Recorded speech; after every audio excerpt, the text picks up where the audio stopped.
I've been doing this job for 10 years, thousands of calls. But that night was different. 2 people, 1 apartment, 2 emergencies.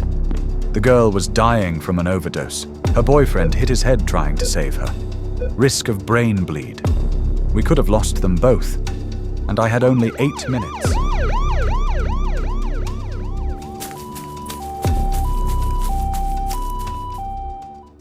When the alarm went off, I was drinking coffee. It was almost midnight. My shift was nearly over, just 30 minutes left before I could go home. Then the dispatch voice came through. Unit 12, overdose, 847 Maple Street, apartment 4B. Neighbor reports screaming, then silence. And I thought to myself, again, because it was the 4th overdose call that week. The 4th young person dying from drugs. And I wasn't even surprised anymore. But still, I got up, ran to the ambulance, and climbed in. Mike was driving. The siren wailed as we sped through the night streets, and I kept thinking, I hope we make it in time. I hope it's not too late. It took 8 minutes. Normally 10, but Mike drove fast, running red lights, people moving aside as we passed. When we arrived, I saw the building. An old apartment complex, 4th floor. We ran up the stairs, our gear heavy. The oxygen tank on my shoulder, the bag in my hand, breathing hard by the time we reached the top. An elderly woman was waiting, her eyes wide with fear. 4B, inside, please, she said, her voice shaking, pure panic. We pushed the door open. It wasn't locked, and stepped in. The first thing that hit me was the smell, the sharp, chemical odor of drugs. I knew that smell, and then the metallic scent of blood, fresh blood. I looked up and saw them, 2 people on the floor, in the dark room, with only 1 lamp still on. My heart started racing, because 2 bodies meant 2 problems, and in that split second, you have to decide, which one do you go to first? The girl was lying on the floor, flat on her back, her eyes half open, her lips a deep shade of purple, completely blue. Her chest wasn't moving. She wasn't breathing. I knew right away it was an overdose. I'd seen too many, at least 1 every week. Mike rushed to her side. "No pulse!" he shouted, tearing open the Narcan kit, preparing the syringe. I turned to the other one, a young man lying still on the floor. I moved closer, dropped to my knees, and saw his hair soaked in blood.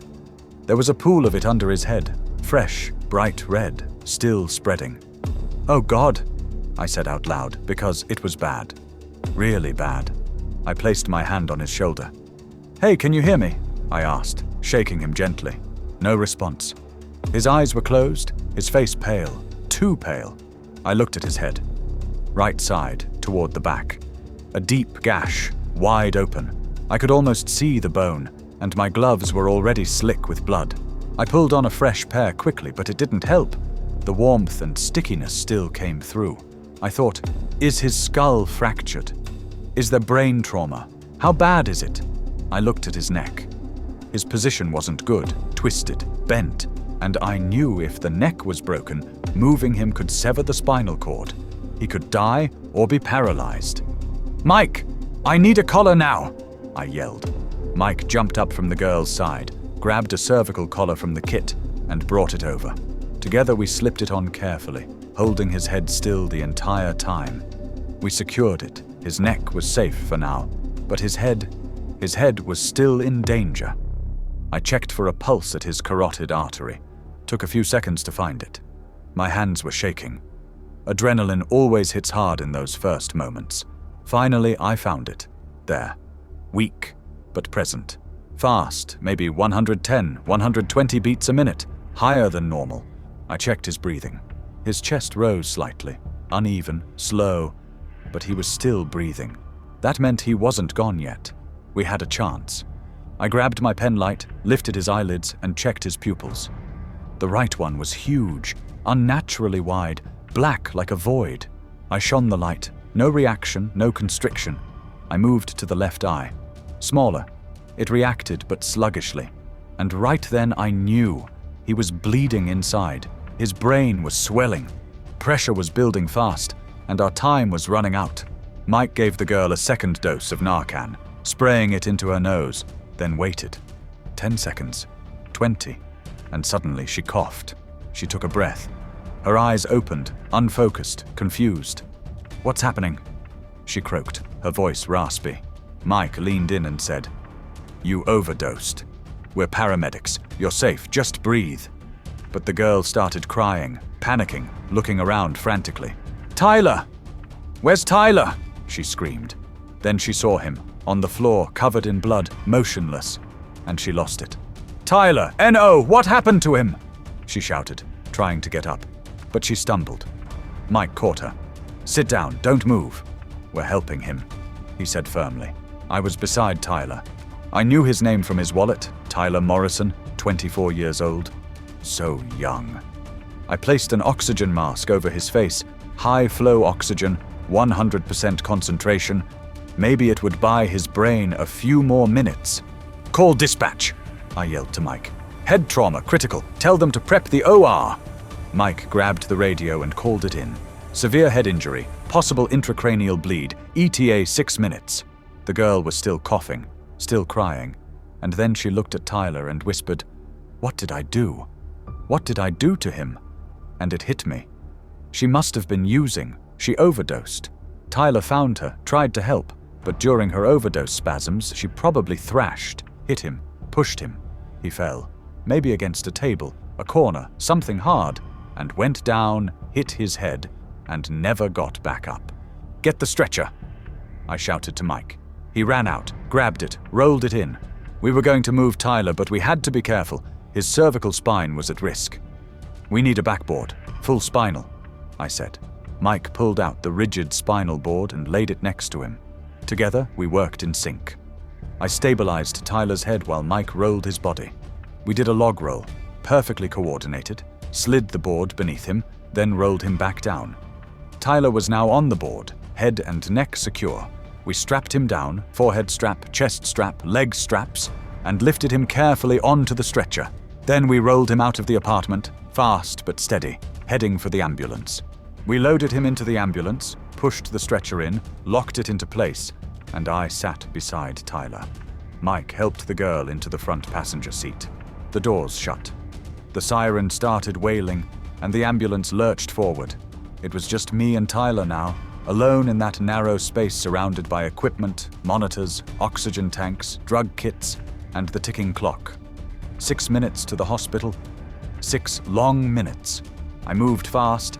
I hooked him up to the monitor, 3 electrodes on his chest, white on the right, black on the left, red on the lower side. I clipped the pulse oximeter to his finger, wrapped the blood pressure cuff around his arm, and hit the switch. The monitor beeped. The numbers appeared, and they were all bad. Heart rate, 118 beats per minute, too fast. Oxygen saturation, 88%, dangerously low. His brain needed oxygen, but it wasn't getting enough. Blood pressure, 165/98, dangerously high. His brain was swelling. The pressure inside his skull was rising. I adjusted the oxygen mask, 100% flow, maximum rate, hoping it would help. I needed an IV line. If I was going to give meds, it had to be through a vein. I wrapped a tourniquet around his left arm, searched for a vein, saw a faint blue line, wiped the skin with alcohol, prepared the 18-gauge needle and pushed it in. Flashback, dark red blood. I was in. Slid the catheter forward, removed the needle, taped it down, and connected the saline bag. Slow flow, drop by drop. Too much fluid could worsen the swelling in his brain. The ambulance made a sharp turn. I stumbled, grabbed the stretcher, and the equipment rattled and slid. "Mike, easy!"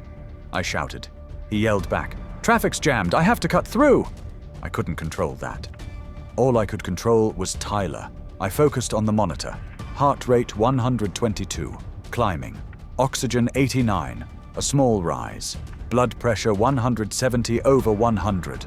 Worse. That was the Cushing reflex.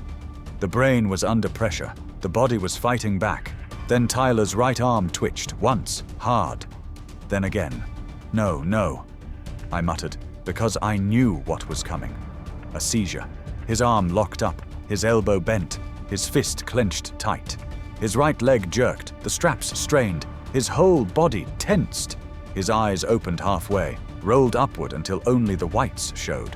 Foam started forming at his mouth, thick, frothy saliva, and the monitor screamed, "Beep! Beep! Beep!"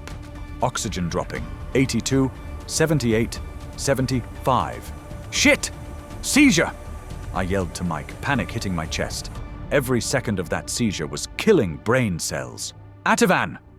I shouted, tearing through the med bag. Everything scattered, couldn't find it. Then I saw it. A small glass ampule, lorazepam, 4 milligrams. I grabbed a syringe, broke the top, drew 2 milligrams, half the dose, hooked it to the IV port, and pushed it in slowly, steady, praying it would stop in time. I waited, 10 seconds, 15, 20. But the seizure didn't stop. His arms were still locked, his legs still twitching, and Tyler's face was turning purple. Blood wasn't reaching his brain properly. The oxygen level kept dropping, 75, 72, and fear hit me hard. If it didn't stop soon, his heart could arrest. He could die. "It's not stopping," I shouted, more to myself than anyone. I had to give a second dose. I pushed another 2 milligrams, now a total of 4, the maximum, and waited. "Please work. Please stop." 30 seconds passed. 40. Then finally, the seizure slowed. The convulsions softened and stopped. Tyler's body went limp, his muscles relaxed. The alarms quieted down. Oxygen climbed, 78, 82, 87. I exhaled without realizing I'd been holding my breath, but I couldn't relax. The monitor showed his blood pressure climbing, 180 over 105. Worse than before? Critical? Stroke risk? Intracranial pressure increasing. I couldn't fix it here. All I could do was keep him alive until we reached the hospital. I looked at him. He was breathing, but it was noisy, rough, a wet, gurgling sound. His airway was closing, foam and saliva blocking it. I grabbed the suction device, connected the plastic tube, opened his mouth. His tongue was slippery, hard to grip even with gloves. I slid the tube in, deep, turned on the suction. It pulled the foam, the spit, the fluid, clearing the airway. His breathing eased, the sound softened. A minute passed. Just sirens, the engine, the rattling metal. Tyler lay motionless, pale, still. For a moment I thought maybe it was over. Maybe we were past the worst. But I was wrong. Tyler's arm jerked again, hard. "No, second seizure!" I yelled, panic hitting instantly. The second one is always worse. More brain damage, more oxygen loss. What do? I'd already maxed the Ativan, 4 milligrams. Couldn't give more. I looked through the med kit. Another option. Valium, diazepam. Same drug class, benzodiazepine. But it might work. The risk was respiratory depression. Too much, and he could stop breathing. But I had to take it. If I didn't, the seizure would fry his brain. I broke the ampule, drew 5 milligrams into the syringe, and pushed it through the IV. Fast. This time it worked quicker. 10 seconds later, the convulsions stopped. Tyler went limp again. But now there was another problem. His breathing slowed. Too slow. 8 breaths per minute. Normal is 12 to 16. The drugs had suppressed his respiratory drive. I'd given too much, and now he couldn't breathe properly on his own. I had no choice. He needed intubation. He needed mechanical ventilation. But I'd never done it in the field, only in the ER, with full lighting, space, help. Not in a moving ambulance. "Mike, stop for a second," I shouted. "I'm going to intubate." "Are you sure?" he yelled back. "I'm not," I said, "but I have to." Mike slowed down, steadied the vehicle. I opened the airway kit. Laryngoscope, metal handle, light, endotracheal tube size 7.5. I tilted his head back, opened his mouth, slid the laryngoscope in, pushing it deep, lifting up the tongue. The light reflected off the throat. I searched for the vocal cords, white, parallel lines. There. I grabbed the tube, guided it toward the opening, trying to pass it between the cords, but my hands were shaking. The ambulance was bouncing. I missed, pulled back, took a breath, tried again. On the second try, I got it in. The tube slid down perfectly into the trachea. I pushed it to 21 centimeters at the lip, standard depth, then inflated the cuff, the small plastic balloon filled with air, sealing the airway. The tube was secure. I attached the ambu bag, the green one, squeezed it once, twice, forcing air into his lungs. His chest rose. Good. Right place. Not the esophagus. I grabbed the stethoscope, listened on both sides, breath sounds equal and clear. I'd done it. "Okay, he's intubated, we're good to go," I shouted, and Mike accelerated. 2 minutes left. We were almost at the hospital. I kept bagging him, one squeeze every 10 seconds, giving him each breath manually. My arms ached, my hands were burning, sweat dripping down my face, but I couldn't stop. Tyler's life depended on it. I kept squeezing over and over. The monitor showed oxygen climbing, 95%. Perfect. The tube was working. His blood pressure was still high, 175/102, but his heart rate slowed.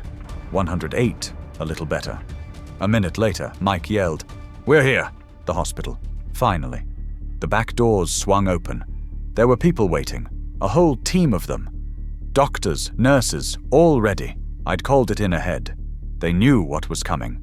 We pulled the stretcher out, the wheels hit the ground, and we pushed fast, running through the sliding doors into the ER. Bright lights, voices, controlled chaos. We wheeled him straight to Trauma Room 1.